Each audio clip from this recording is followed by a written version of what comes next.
ډېر بې ادبي معاف ډېره دا زموږ خلک د بولو خیال نه ساتي د بولو څه کپړې بس او داس وچېده ګر سر دی په کتاب کې نه یې بیا خاص کر دا پتلون والا یا خاص کر دا ایرپورټ باندې وروره په ولاړې باندې خپل مجبوري چې د هغه د سره کوي نو اوس نو ته اوس دا بیا پر لمانځه هم ودرېږي نو تا لمونځ څنګه وکړي ولې دې وکړي نو کپړې خو حلال وي الله غوښتي دی لکه ته چې اودس ضروري بولې دا کپړې صفا هم دغه ضروري دي که یو سړي مردارې کپړې اغوستې نو باقي لمونځ نه صحیح کېږي نو ته ولې دا کپړې نه ساتې پیغمبر علیه الصلاة والسلام مبارک فرمایي عامة عذاب القبر فی البول فاستنزهوه من البول عام عذاب قبر چې دی هغه د بولو د وجه دی نو لهذا د بولو څه تاسو څه کوئ تاسو ځانونه چې دی هغه ګورئ د بولو څه ځانونه ګورئ پیغمبر اسلام مبارک فرمایي وایي تاسو بیا د دې ډېره معاف زما دا بیان به زموږ بچیان هم اوري خو دا خبره د نر او ښځې دواړو دپاره ده دا ضروري او لازمي خبره ده صحیح ده دا بولې د الله رسول فرمایي تاسو چې کله هم دا خپل ضرورت پوره کوئ دا مځکه څه نرمه کوي بیا به د هغه څاڅکي و تا ته نه راغورځي د هغه څاڅکي به و تا ته نه راغورځي بیا په دې کې یوه دا مسله لا هم ده که دومره څاڅکي و چې ماز لکه د ستنې سر راواخله سړی په پوسو چې یاره دا څاڅکي خو ما ته راوغورځېدل معلومیږي نه پروا نه لري هغه کې څه ګنجایش شته خو ډېره ښه خبره دا ده چې هغه ځای ستا کم نه یاره پر دا ځای کېدلی شي دا پایڅه و دا لمن و دا قمیص څه خراب شوی هغه ځای پرېنځه خو لیکن که نه معلومېدل هېڅ درک یې نه کوئ معمولي څاڅکي و هغه شمارل کېږي نه یا علما فرمایي یو ورغوی که در ورغوی خو نو ډېر غټ دی دا کوچنی مطلب د ورغوي چې کوم مابین دي دونه قدر که کپړې مردارې شولې بیا څه ګنجایش شته چې لمونځ پکې جایزه دي کولی شي خو لیکن خبره دا ده واجبه ده دا به ته پرېنځې خامخا به پرېنځې ولې پیغمبر علیه الصلاة والسلام مبارک فرمایي اکثر عذاب قبر من البول اکثر عذاب قبر د قبر عذاب معمولی خبره ده توره تیاره دا تنګ ځای وای دا بیا د بولو عذاب هم یو ورځ پیغمبر مبارک حدیث اوږد دی یو چا اعتراض وکړي پر پیغمبر اسلامي منافق خبره وکړه پیغمبر صلی الله خانه دي خراب ته نه خبر په دې خبره په بني اسرائیلو کې دا و چې د چا به کپړې مردارې شوې بیا به هغه ځای تا په کینچې کاټوئ بیا به دې پینه لګوله دا صفا کېدله نه دا خو د الله د رسول یو ډېر لوی احسان دی پر موږ د الله په دربار کې دعاوې کولې بیا الله پاک دا مشکل واخلي ول پروا نه لري که ستا کپړې مردارې شوې پرېنځه به دا یې صفا په هغه وخت به تا په کینچې کاټولې بیا به دې نوټ کور ورسره لګوئ نو په بني اسرائیلو کې بیا یو سړی وایي ما اصاب صاحب بني اسرائیل کانو اذا اصابهم البول نو قرضوه بالمقاريض په بني اسرائیلو کې د چا کپړې مردارې شوې بیا په کینچې باندې کاټولې فنهاهم فعذب في قبره رواه ابن ماجه بیا داسې خلک وي داسې هغول مې کاټوئ وروره دا نشته بیا الله سخت عذاب په قبر کې پر دا خبرو باندې ورکوي ولې هغه وجه دا و چې دوی د بولو څه ځان نه کتئ او موږ هم د بولو څه ځان نه ګورو دا اوس د املایان دي تبلیغیان دي صوفیان ښه خلک دي هغه په جیب کې ولې ځان سره ټوش پیپر ګرځوي په دې وجه ګرځوي چې یاره زما کپړې به چا وي عام خلک دي هغه په دې خبرو کې سوچ نه کوي بس د منډه وایي چې الله جر زما اصل منځ تېرېږي الله جومات تېرېږي الله لمر پرېوځي الله لمر راخېږي و سړی که نو ستا کپړې مردارې دي که یوه ورځ دا مسله پېښه شوې ده ټیک دی پروا نه لري صحیح ده دونه قدر به یي چې هغه لمونځ پکې جایزه کېږي نو تا خو ټول عمر اوس کوچني بچیان دي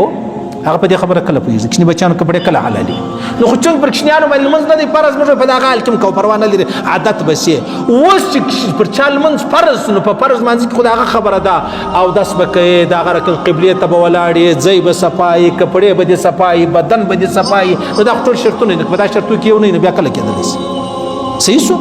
بیا دا ډېره بده خبره ده عزیزانو زه به یو بل تور هم درته ووایم په لاره کې سړی نه کښېني سړی مجبوره دی بیا د بي ما په بولو په لاره کې مه کښېنه موږ وینو دلته پر لاره هم یې قبله هم یې مسجد ته هم یې اوس که سړی ډېر مجبور وي ډېر نو شوګر مریضان هغه خو بس نو مجبور دی هغه کې به موږ څه نه وایي دا عام خلک چې عام زه سخت نفرت کېږي داسې مه کوئ په دې د ټولو پښتنو رنګ بدیږي پر دا روډ پنجابیان هم تېرېږي بلوڅان هم تېرېږي هزارګان هم تېرېږي دا عیسایان هم تېرېږي نو چې زموږ خلک وویني او بیا په موږ کې دا مشهوره ده چې څوک ژر لري هغه بزرګ بلل کېږي چې څوک ژر لري هغه بزرګ بلل کېږي حالانکې خبره دا نه ده خبره داسې نه ده صحیح ده ژر خریلی به هغه به مسجد جوړ کړی ژرې والا به یا به د مسجد شان غلا کوي و څه چم به کوي نو خو د دې خدای فکر دی چې څوک زره لري هغه بزرګ دی بیا تل ته ولاړې پر لارې باندې او بیا تا مخ را ګرځولې د روډو خواته او د څه چم کوې ته یاره د املایان وایي چې د اودس داسې د بولو څه به ځان ګورې ته ولې دا چمونه کوې که ته رښتیا شرمناکه حیاناکه وایي ته به یو دیواله ته درېدلی وایي چې یار یو موټر ته درېدلی وایي څوک مې ونه ویني زه مجبوره یم تا ولې مخ را ګرځولی دی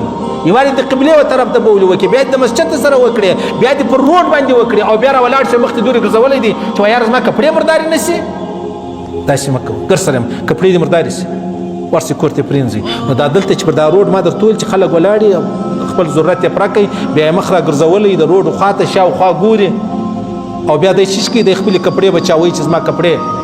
زه هغه پښتو تورې نه سم ویلی چې دا کپړې مې مردارې نه شي دا به نه کوي بېعزتي به نه رسوي بېعزتي به نه رسوي ما دا خپل خور ولور په موټر کې په تور شیچو کې را روانه کړې ده زه غواړم چې زما عزت برقرار وي او ته دغه چمونه کوي دا به نه کوي زه چې کله کله ما سره کښېني به چا راسره وي بیا زه پر دا لارې روان یم زه موټر به تی بندي کوم یو سړی دی مجبوره دی منم زه موټر به تی بندي کوم چې یار مشکل جوړ نه شي بېعزتي ده څه ضرورت یې دی صحیح سلوک نو پیغمبر اسلام مبارک فرمایي سختترین عذاب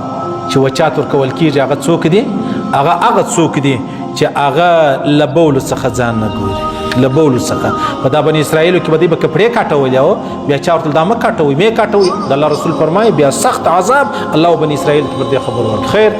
عزیزان الله پاک دې موږ ته هدایت وکړي الله دې خپل احکامات د جناب نبی کریم مبارک صلی الله علیه وسلم شایسته طریقې را نصیب کړي الله دې موږ ته انسانیت را نصیب کړي الله پاک دې موږ ته شایسته اخلاق را نصیب کړي الله پاک دې د دې وساتي چې زه د چا د لورو د خور بې عزتي وکړم الله دې موږ د دې وساتي چې بیا بل څوک زموږ د خورو د لور بې عزتي وکړي روپۍ به پیدا کړو پروا نه لري د یو خوا به پیدا کړو غلا به وکړو خو په بې عزتي بیا نه پیدا چا په بې عزتي به خپل روپۍ نه پیدا کوو د چا په بې عزتي به خپل روپۍ نه پیدا کوو نه دا دې شي ته ضرورت لرو الله پاک دې به زموږ دا وطن باندې ورحمېږي یو څاڅکی باران نشته یو څاڅکی الله ناراضه دی الله ناراض ده کله کله چې باران وشي ابن کثیر مولوی صاحب فرمایي پیغمبر اسلام فرمایي وایي دا د کوچنیانو ماشومانو د وجې الله باران وکړي یا د زنانو د وجې وکړي په کورو کې ناستې دي یا د دې حیوانانو د وجې وکړي کني باران الله نه کوي وایي زموږ ګناوې دونه ډېرې سولې الله پاک مو ویل اورېدل قبول منظور وګرځوي په قبر کې چې تر ټولو زیات عذابونه ورکول کېږي بلکې عام عذابونه هغه د بولو د وړو بولو څاڅکي د هغه سزا نه په سفر کې تاسو وګورئ 2 رکعاته لمونځ 4 رکعاته فرض موږ 2 رکعاته کوو صحیح شو 4 رکعاته موږ 2 رکعاته ولې کوو الله پاک وایي دا سفر دی ستړی ستومانه پروا نه لري اوس یو سړی راوغورځي چې یاره مولوي صاحب نو اوس خو د جهاز سفر دی نو په جهاز کې یا خبره دا نه ده خبره دا نه ده دا دی لکه ته چې وایي یاره مولوي صاحب موږ په پیشلمي باندې ډېر شیان وخورو نو دا اګس روزه زور نه غواړي نو ثوابونه هم لري که نه روزه ثواب لري که دې شی ډېر خوړلی دی که دې لږ خوړلی دی دا سفر مشکل دی ګران دی هغه که ټرین دی که جهاز دی که خپل شخصي موټر دی دا کله کله صوفیان دی لږ خاشه بزرګي کوي نه زه پوره لمونځ کوم نو ما ته څه زما خپل موټر الله او رسول موږ ته ویلي دي حتی ابو داود کې یو حدیث تیر سو یو سفر کې عبدالله ابن عمر رضی الله تعالی عنهما چې ونو بیا یو څه کسانو سنت کول د پښتنه جنو که دا سنت هغه سنت کوم نو هغه نه زما د نبی علیه السلام مبارک سره سفر کړی دی د ابوبکر صدیق د حضرت عمر فاروق سره هم سفر کړی هغه دا سنت نه دی کړی نو ته څنګه کوې که ته واځه بزرګ نو بزرګي دې ته وایي چې ته په خپل طبیعت کوې بزرګي خو دې ته وایي چې د پیغمبر علیه السلام طریقه ها د ماښام سنت د الله رسول فرمایي تاسو مه پرېږدئ د سهار سنت د الله رسول فرمایي تاسو مه پرېږدئ عام داسې نه ده چې ته وا خامخا دا سنت ضروري دي زه بې کوم حتی علما فرمایي په سفر کې دا سنت پرېښول هم سنت دي سنت پرېښول هم سنت زموږ سره کله کله په سفر کې څوک راسره وي سنت نه وکړو ولې سنت نه وکړو نو ولې په سفر یا نو څه زور غواړې کراره د مشکل نشته خپل موټر دی سړی که کرار کښېنه د خپل عقل علاج وکړه بیا به کراره شي